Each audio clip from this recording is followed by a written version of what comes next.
नमस्कार, स्वागत है सभी का जीव विज्ञान के नए टॉपिक रसारोहण में। आज हम बात करेंगे रसारोहण के बारे में, रसारोहण की क्रिया विधि और उसकी परिभाषा के बारे में। रसारोहण किसे कहते हैं? मृदा से जल मूल रोमों द्वारा अवशोषित होकर पौधे के शीर्ष भाग समेत सभी भागों तक पहुंचने की क्रिया रसारोहण कहलाती है। ये सदैव जड़ों से लेकर ऊपर की तरफ होती है।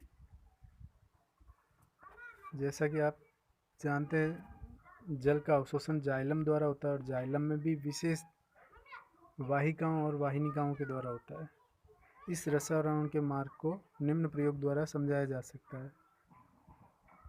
बालसम पादप की मूल काटकर इससे कटे सिरे को सैफरनिन विलयन में 2-3 घंटों के लिए डुबोते हैं, जिससे सैफरनिन का लाल रंग,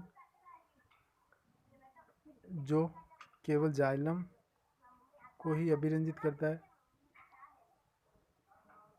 जब इसको 2 घंटे सैफरनिन में डुबो के रखते हैं, उसके पश्चात देखा जाता है तो बालसम की पत्तियों की सिराएं लाल दिखाई देती। इस अवस्था में पत्ती पर्णवृंत अथवा शाखे के अनुपस्थित काट को सूक्ष्मदर्शी से देखने पर सैफरनिन का लाल रंग जाइलम नलिकाओं में दिखाई देता है। इस प्रयोग से स्पष्ट होता है कि रसारोहण की क्रिया जाइलम द्वारा ही संपन्न होती है। अब आती है रसारोहण की क्रिया। इसको 2 सिद्धांतों के अंतर्गत बांटा गया है। पहला जैव बल सिद्धांत, 3 सिद्धांतों के अंतर्गत। पहला जैव बल सिद्धांत, दूसरा मूल दाब सिद्धांत और तीसरा भौतिक बल सिद्धांत। फिर जैव बल सिद्धांत की बात करें तो इस सिद्धांत के अनुसार तने की जीवित कोशिकाओं में ये क्रियाएं होने के कारण जैव बलों द्वारा संपन्न होती है। इसके संबंध में कुछ वैज्ञानिकों ने अपने अपने फीचरिक मत रखे, जो निम्न प्रकार हैं। पहला है गोल्डलेवस्की, 1884 ने रिले पंप सिद्धांत के अनुसार जाइलम पैरेन्काइमा और मज्जा किरणों की जीवित कोशिकाओं के परासरण दाब में आवर्ती परिवर्तन होते हैं, जिससे रसारोहण की क्रिया होती है। फिर 1923 में जगदीश चंद्र बोस ने स्पंदन सिद्धांत के अनुसार पौधों में रसारोहण तने की वलकुट की सबसे भीतरी परत की कोशिकाओं में अंतःत्वचा के संपर्क में होती है, जिसमें लयबद्ध स्पंदन के कारण रसारोहण होता है। इन्होंने अपना प्रयोग भारतीय टेलीग्राम पादप पर किया था। इसके बाद में स्ट्रॉसबर्जर 1891 के अनुसार जीवित कोशिकाओं में रसारोहण की क्रिया से सीधा संबंध नहीं है, लेकिन इनकी उपस्थिति इस क्रिया के लिए अनुकूल वातावरण बनाने के लिए आवश्यक होती है। दूसरा होता है मूल दाब सिद्धांत। इसके अनुसार पैरेन्काइमी कोशिकाओं की कोशिका भित्ति लचीली प्रकृति के होने से इन कोशिकाओं में जल विलयन के प्रवेश उनकी कोशिका भित्ति में तनाव उत्पन्न होता है और वह पुनः अपनी सामान्य स्थिति में आने का प्रयास करती है। इस प्रक्रिया में उपस्थित द्रव धनात्मक दाब पड़ता है, जिससे कोशिका द्रव्य की कुछ मात्रा वाहिकाओं में आ जाती है। इस द्रव्य के कारण वाहिकीय तत्वों में एक दाब उत्पन्न होता है, जिसे मूल दाब कहते हैं। मूल दाब को मैनोमीटर से मापा जाता है, लेकिन किसी भी पौधे में इसका मान 2 वायुमंडलीय से अधिक नहीं होना चाहिए।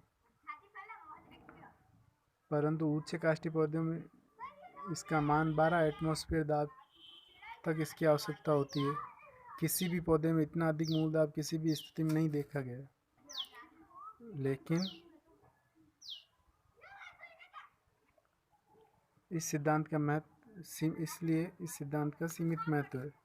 साथ ही मूल दाब की सभी पादपों में नहीं पाया जाता।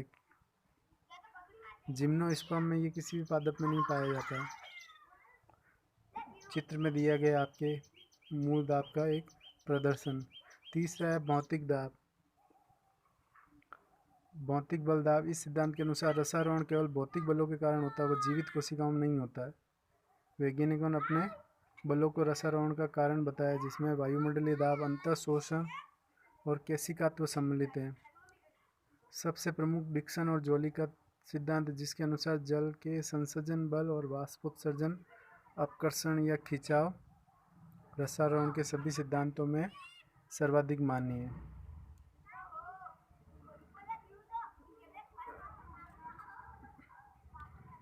जॉली और डिक्सन ने संसर्जन तनाव सिद्धांत अथवा वाष्पोत्सर्जन खिंचाव सिद्धांत के प्रमुख लक्षण बिंदु निम्न हैं। पहला, पौधों में मूल से लेकर पत्तियों तक एक निरंतर अटूट स्तंभ होता है जिसे जल स्थितिक प्रणाली कहते हैं। दूसरा,